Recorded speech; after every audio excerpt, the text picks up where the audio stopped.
How many wildlife species are there in our state? Well, the Tennessee Wildlife Resources Agency counts more than 1,300. From salamanders and songbirds to bass and black bears, the TWRA has the responsibility of managing all these species. So the next time you purchase a license to hunt or fish, rest assured, you are investing in programs that support all wildlife. This week on Tennessee Outdoor Journal, we'll start off with Watchable Wildlife. What kind of birds can folks expect to see? Next up, tackle tip, jerk baits. Early January, just pull this along the bluff, and this is a good bait for that time. And we'll finish off with Drop the Tailgate, Bowfishing. Thought we had 20 or 25. We had 46. Did better than I thought we did.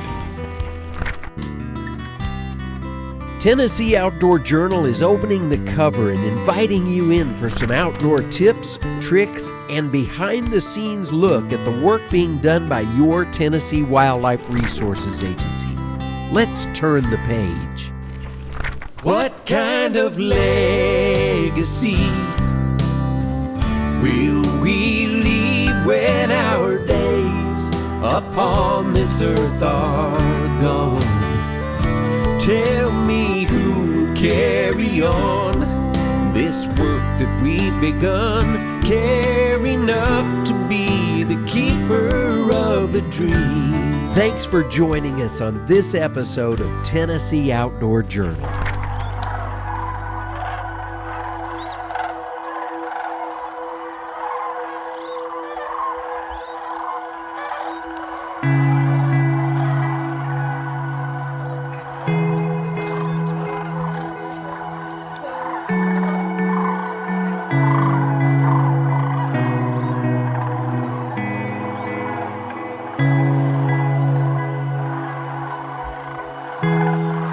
I'm happy to be back at the Hiawassee Refuge with Chris Simpson.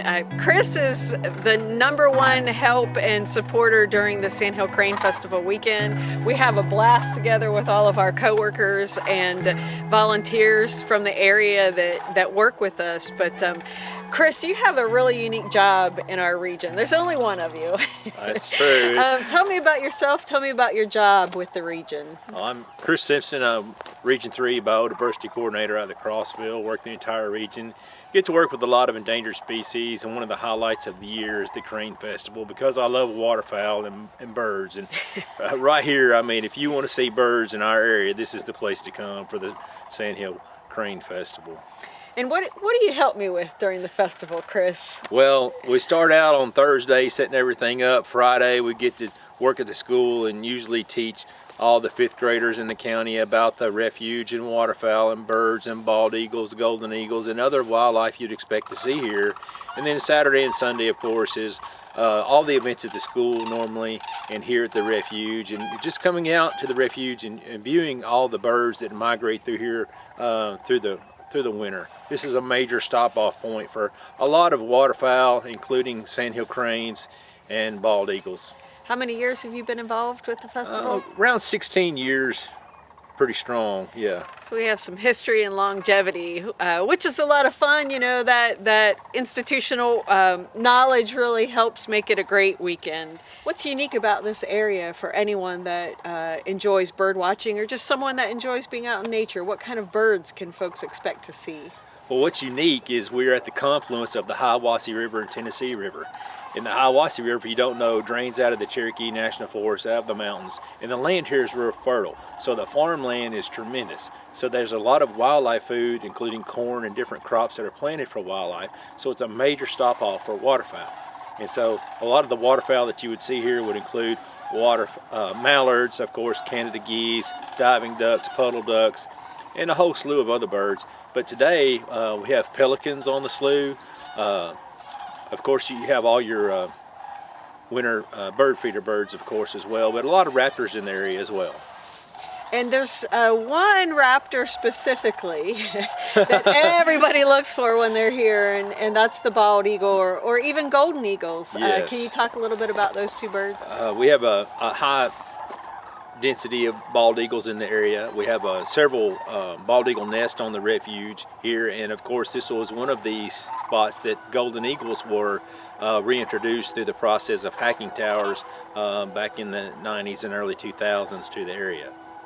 And truly, everybody comes to see the thousands of cranes that are here at the Hiawassee Refuge and in the area, but it truly is a highlight to see our national symbol fly through. Absolutely. And it usually draws a lot of oohs and ahs from the crowd. So if you're in the area, check out check out birding in the area and watch for that amazing bird along with the cranes. Chris, I can't thank you enough. Every year I say thanks, and it's never enough for all you do for the festival. Thanks for being with us here today. Well, you're welcome. It's a lot of fun.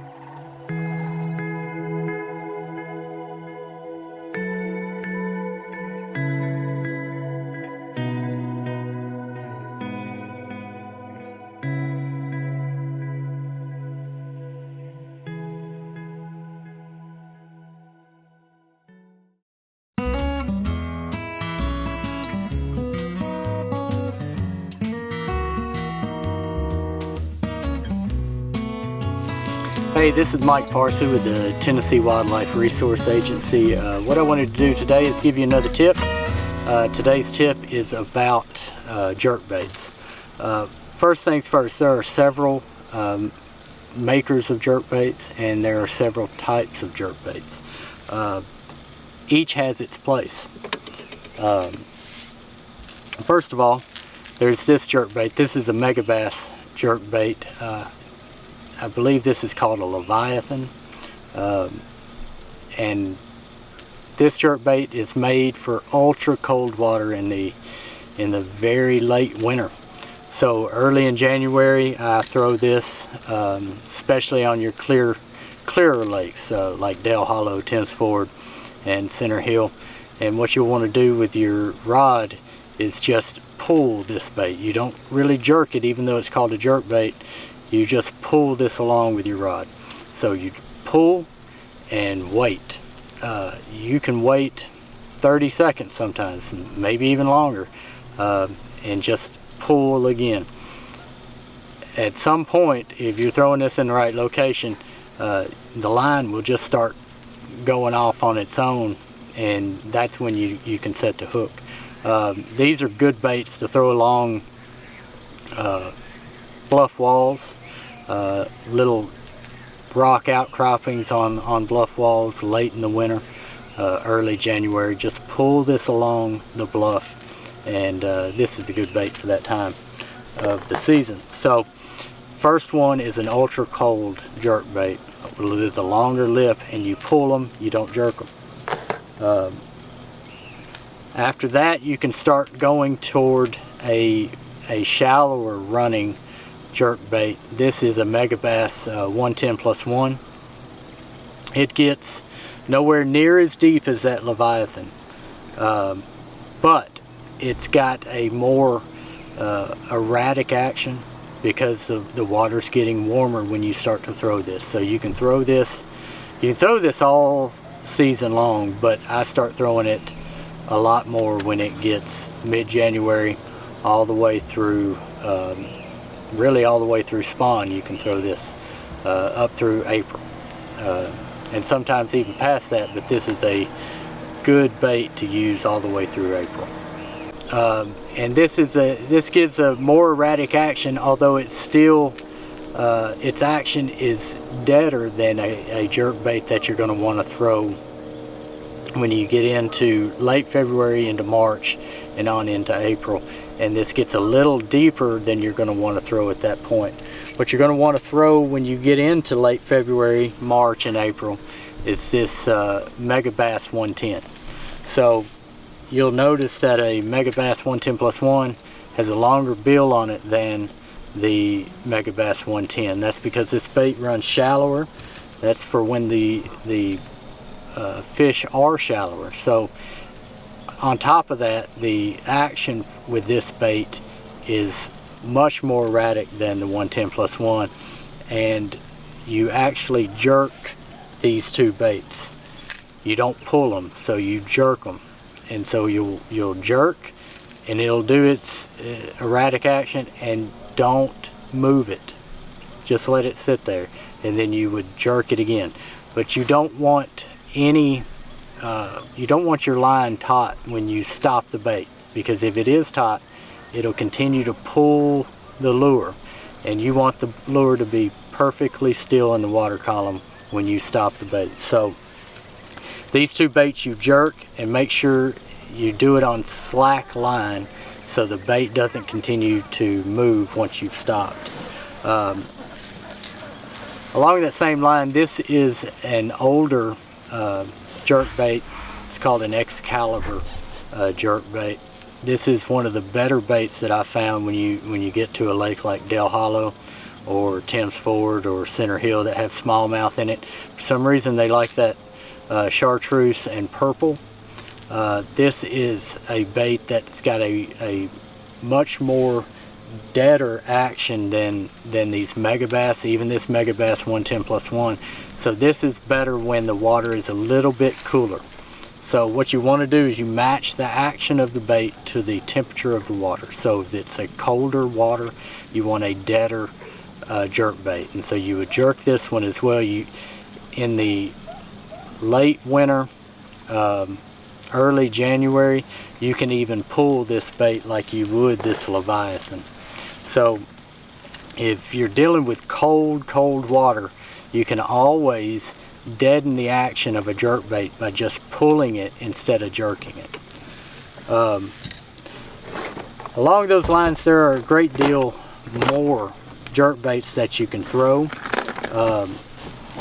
Strike King, I've always found their jerk baits to be a lot more pull type jerk baits, deader action jerk baits. This is a Stay Z90. You would pull this bait just like you would this Leviathan. You see the bills, you see a bill like that, these baits are more pull type jerk baits for the cold water.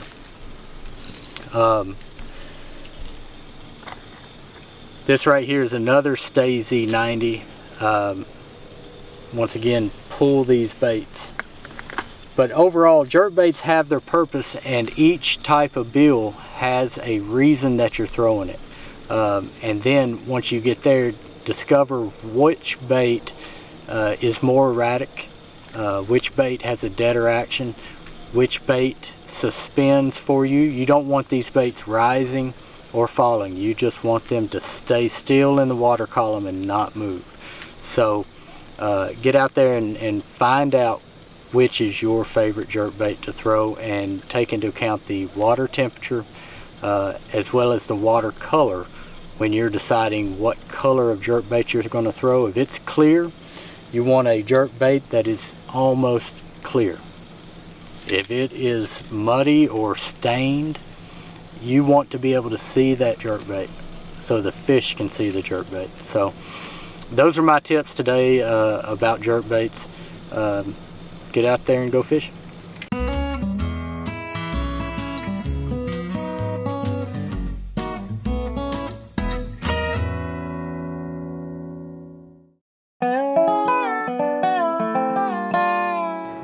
Hey, I'm Jamie Feddersen. I'm TWRA's Migratory Game Bird Program Leader. Did you know that TWRA and Tennessee Tech University have teamed up to conduct a mallard telemetry research project? Each year for the next 3 years, we plan to capture mallards in West Tennessee and put GPS backpack transmitters on these birds and track their movements across West Tennessee and throughout the Mississippi Flyway. The information that we're going to get from these birds' movements will help us identify the habitats they really like, and that information will help area managers produce the best available habitat that they can, knowing what these birds want to use. We're really excited about this partnership with Tennessee Tech University. We know we're going to collect some really great data, and this is going to be really good for Tennessee's wildlife.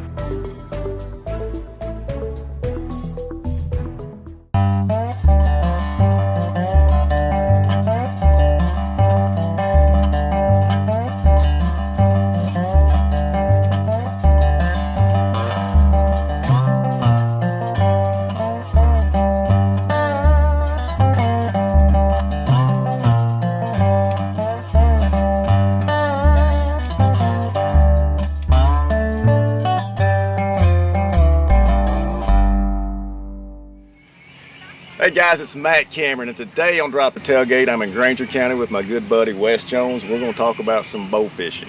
So tell me about you and your bow fishing experience, when you got started and who got you into it and all that. My dad got me into it when I was young. I was probably 10, 11 years old, and which back then they didn't shoot of a night or anything. They'd shoot during the spawn when the fish was up rolling on the banks and stuff like that.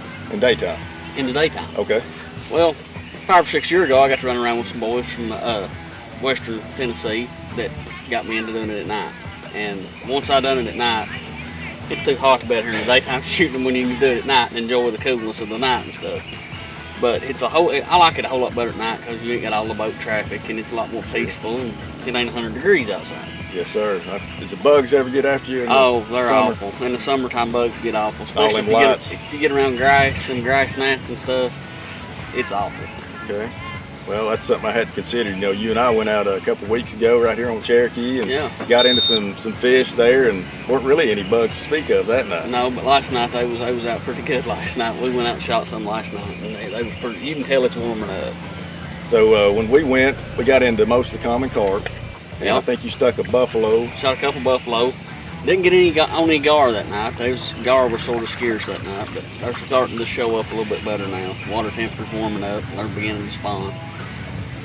What's the water temp right now? 72. Okay. We're in mid-May here, moving towards late May. Man, it's been like almost summer-like here the past week or so. It has. And a lot of the commons have done spawn, which I mean they're still up shallow of a night. You can still find some, but. So let's talk about basic gear and kind of how you could help people that want to do this, how they can get started in it, maybe not spend an arm or leg for a nice rig like you've got here.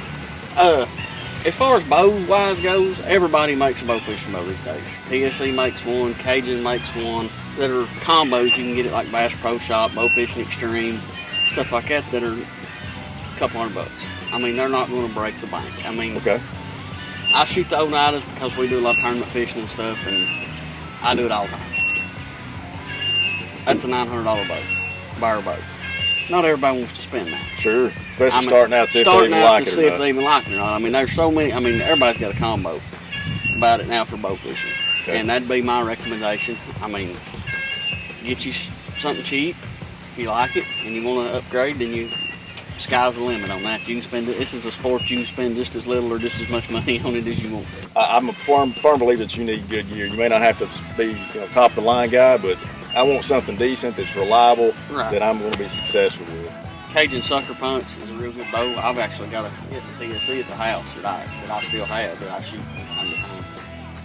Or if somebody new's going on the boat, I let them shoot them because I'd much rather than drop $250 bow in the water, $800 bow in the water. Speaking of dropping in the water, I knocked my camera off in the water when you and I were fishing too. Yeah, it was a fun night. It was an interesting night for sure. It was. You developed a neat little rig there on your fish pole with a gaff on the end of it, and finally rescued that thing. Yeah, that was fun. I was telling my dad about that. He said, "How did you get it out?" I said, "You'll just have to see." I said, "It was a fiasco for itself." All right, so let's take a look at your bows here, the reel, this stuff that you use personally, and what you would suggest to someone who's getting more serious about it. Like I said, I shoot the Oneida Ospreys. It's got a Bowfishing Extreme shelf rest. I shoot the Cajun Spin Doctor reel. This is an extended reel cap. Jeremiah Hayes makes those. Gargod reel seat with a TJE shoot through rod. Mr. Kim Escott makes these. They're made in the USA. Okay. Same with the Gargods. G-string bowstrings and 200-pound test bowfishing bow. Okay.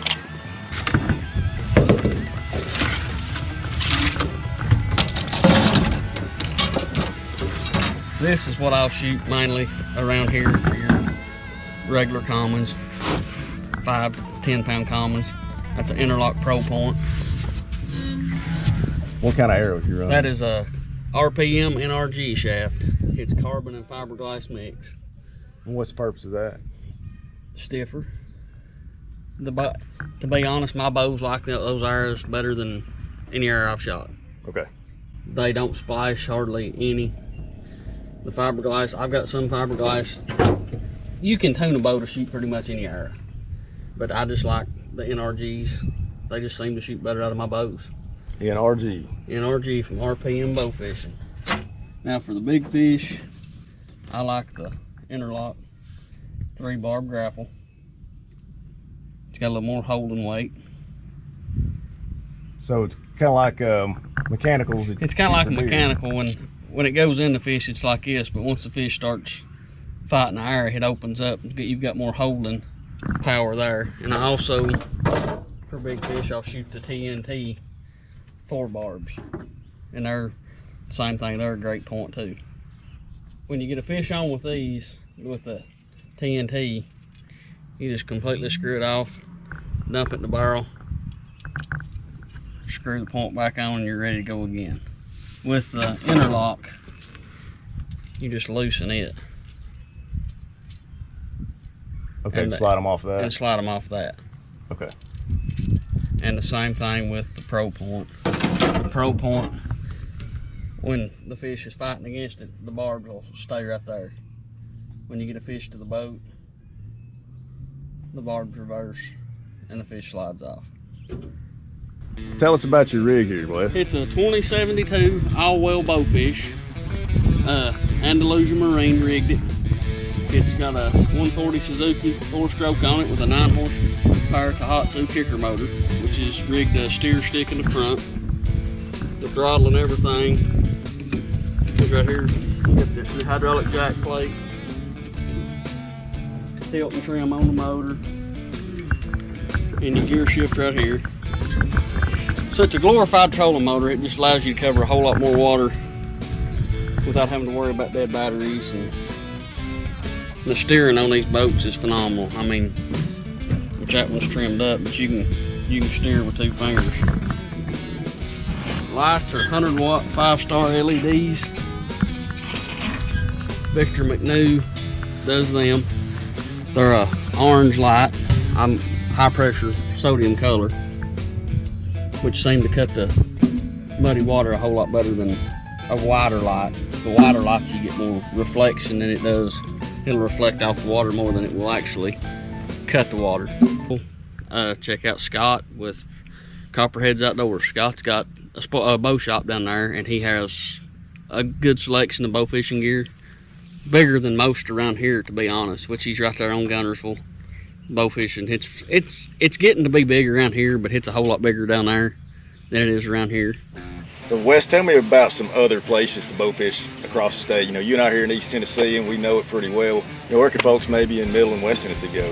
Well, Reelfoot, West Tennessee, Reelfoot's got some real good bow fishing. You want to deal with cottonmouths. Me personally, I'm not about that. The thing about Tennessee is, I mean, most of the TWRA lakes, TVA lakes and stuff, have a public access close, and they're all good for bow fishing. I mean, that's Watts Bar, just any TVA reservoir. There's carp and gar and buffalo in the reservoirs. It's just pretty much wherever you want to drive to. So I mean, all these local waters have got carp and gar and stuff in them. So that's one thing we're blessed. I mean, with the public access and stuff TWRA has, pretty much anywhere you want to go put a boat in, you can go shoot fish. But one thing too I want to touch on is the most important thing of all this. It ain't the boat, it ain't the bows, it ain't the gear. It's $100, but it can save your life. I wire it religiously. People drown every day, you know that. You work with TWRA. Yes, sir. I mean, that's the most important piece of gear in the boat, in my opinion. It is, and it only works if you're wearing it. It only works if you're wearing it. So tell us about the bow fishing community that you're a part of. We've got a local club here on Facebook. We got a Facebook page. It's Cherokee Lake Bowfishing. We post our local tournaments there. I've got guys that come up from Chattanooga and Dalton, Georgia, around Ringo and stuff, come all the way up to Tennessee to shoot tournaments. A good group of guys. They're the top guys that give you the shirt off the back. The bowfishing community in general is, you'll never meet another group of people like it. And is there a time of year that's better than others? Spring of the year, from now through, dog days of summer, it'll get real slow. But then in the fall, when the water starts to cool off, they'll pull back up shallow again. So pretty much any time. Like I said, just don't get discouraged, because you're gonna miss a lot. If you're just getting into it, you're gonna miss a lot. I still miss a lot. I mean, But one of the main things is, guys, if you shoot fish, don't dump them at the boat ramps. Dispose of them properly. I mean, I've got guys that'll come get them and he feeds them to his hogs. People use them for fertilize. So you and I fished till probably what, 2:30 in the morning that night, and that's, you know, I don't stay up all night a lot, so I was getting a little bit weary by then. So I was kind of glad to pack it up then. It's a long ride back to where I live from here. But about how many fish did we get there that Shot night? 46 that night. And that's probably twice as many as I thought we had. I don't know if it's just so fast or because I missed most of them and you hit most of them, but I probably thought we had 20 or 25. We had 46. We did better than I thought we did. Now, we shot on Friday night. We went back Saturday night and shot the same stretch of bank till 66. The same stretch? The same stretch. Me and a buddy of mine shot 66. That's a good point. I'm glad you said that because I thought, well, you know, maybe it's like turkeys or deer. You put too much pressure on them in one area, they're going to leave. There's so many of these blind things, man. I'm sure we put a dent in them, but not that you can actually tell. Because you can go back to the same, we could go back to the same flat tonight and shoot fish. We're trying to get the younger generation into it. I mean, I've got a little 9-year-old cousin at home. He's chomping at the bits. Every time I hook the boat, he's ready to go. And to be 9-year-old, he'll stand right there on that front deck till 2 or 3 o'clock in the morning and never say, I'm ready to go home or nothing. Shoulder to shoulder with you. Yep. Has he got his own boat? Yeah, he got his own boat. He's serious about it. Yeah, I graduated him last week actually from a AMS baller reel. He got to graduate to spinner. He thinks he's hot stuff now. Pleasure's all mine, brother. It's been a blessing. Oh, it has. It has. It really has. Thank We'll you do it enough, again. Wes. I'm looking forward to it. I hope I can get one of my boys to come out and do it. Yeah, just holler at me anytime. We'll go anytime. After you do it, you realize how much fun it is, and It's you want to challenging. go back. It's challenging. It wasn't easy. If it's easy, everybody does it. Ain't what the old saying goes. Yeah, that's what they say. But it's fun. Brother, thanks again. Thank you, Matt. And I'm looking forward to the next trip. We'll do it. All right. Y'all, thanks for joining us on Drop the Tailgate. Tune in next time for some more fun in the Tennessee Great Outdoors.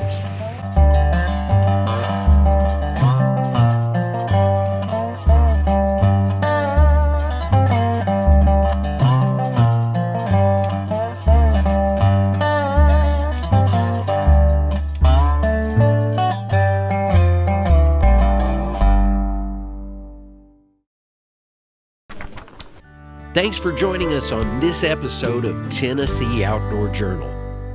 We'll see you next time. Tennessee Outdoor Journal is produced by your Tennessee Wildlife Resources Agency.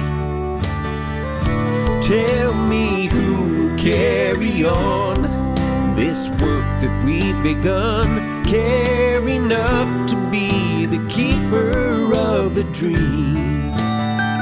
This legacy